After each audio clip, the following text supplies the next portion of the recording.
تو اس کے لیے بہت ضروری ہے کہ صرف ان فزیشنز کے پاس جائیں یا ان ڈاکٹر حضرات کے پاس جائیں جو اس حوالے سے مکمل آگاہی رکھتے ہوں، نہ صرف اسلامی نقطہ نظر سے آگاہی رکھتے ہوں بلکہ مکمل گائیڈ لائن جو کہ ہر جگہ، اب تو آپ کسی ملک میں رہتے ہوں، یو کے کی گائیڈ لائن موجود ہے روزہ داروں کے حوالے سے، ڈائبٹک انٹرنیشنل فیڈریشن کی گائیڈ لائن موجود ہے، اور بھی دیگر اداروں کی گائیڈ لائنز موجود ہے، اور سبوں نے یہ مل بیٹھ کر کے یہ گائیڈ لائنز بنائی ہیں، اس کو فالو کیا جا سکتا ہے۔ مگر جس کو یہ پتا ہوگا، جس ڈاکٹر کو اور جس فزیشین کو، وہی آپ کو صحیح گائیڈ کر سکے گا، ادروائز آپ نقصان اٹھا جائیں گے۔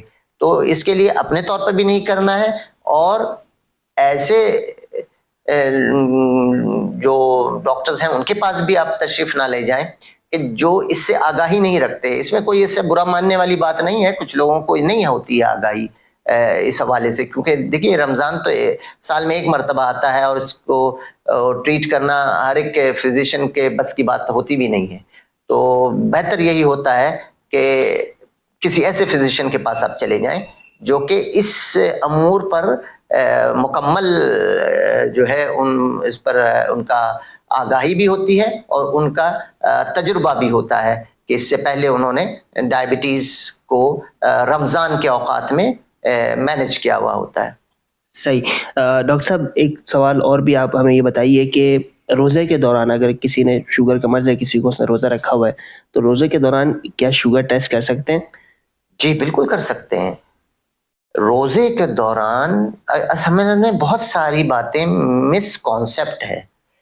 روزے کے دوران بالکل آپ نہ صرف شوگر اپنی چیک کر سکتے ہیں، مگر کئی بار چیک کر سکتے ہیں، اس سے روزے پہ کوئی اثر نہیں پڑتا، اور ریکمنڈیشن ہے کہ آپ روزے کے دوران جیسے سحری کے 2 گھنٹے کے بعد آپ کریں، سحری سے پہلے کر لیں، سحری کے 2 گھنٹے بعد کر لیں، مڈ ڈے میں کر لیں، اور پھر جس وقت تک پر ضرورت آپ کو محسوس ہو رہی ہے کہ لگ ایسا رہا ہے کہ شوگر ہائی ہے یا لو ہے، تو اس وقت بھی کر لیں، اور افطاری سے آدھا گھنٹہ پہلے پھر ایک دفعہ پھر کر لیں، اور افطاری کے 2 گھنٹے کے بعد پھر کریں۔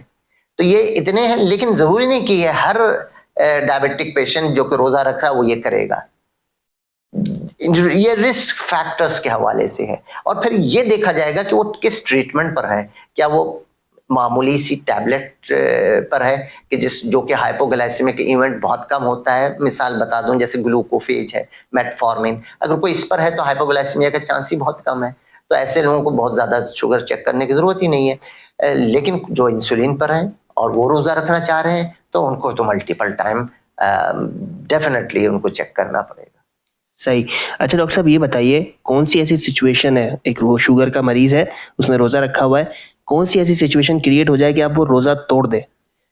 یہ اچھا سوال ہے، اور مگر اس میں بھی کنٹروورسیز بھی موجود ہیں۔ اب دیکھیے اس میں جو گائیڈ لائن ہے وہ کہتی ہے کہ اگر 300 شوگر ہو جائے تو آپ روزہ توڑ دیں، لیکن میں کہتا ہوں کہ نہیں۔ اچھا، گائیڈ لائن میں ضرور موجود ہے 300، لیکن آپ یہ کوئی ایکیوٹ ایمرجنسی کریٹ نہیں ہوئی، اس میں آپ کو 2-4 چیزیں اور دیکھ لینی ہے۔ کیا 300 سے زیادہ ہے تو کتنا زیادہ ہے؟ اگر 500 سے اوپر ہے، 600 پہ چلا گیا ہے، تب تو ایک وجہ بنتی ہے، لیکن 302 ہو گیا کسی کو 300 سے اوپر، تو یہ بھی تو 300 سے اوپر ہے، 400 بھی 300 سے اوپر ہے، 500 بھی 300 سے اوپر ہے۔ تو یہ ایسا نہیں ہے۔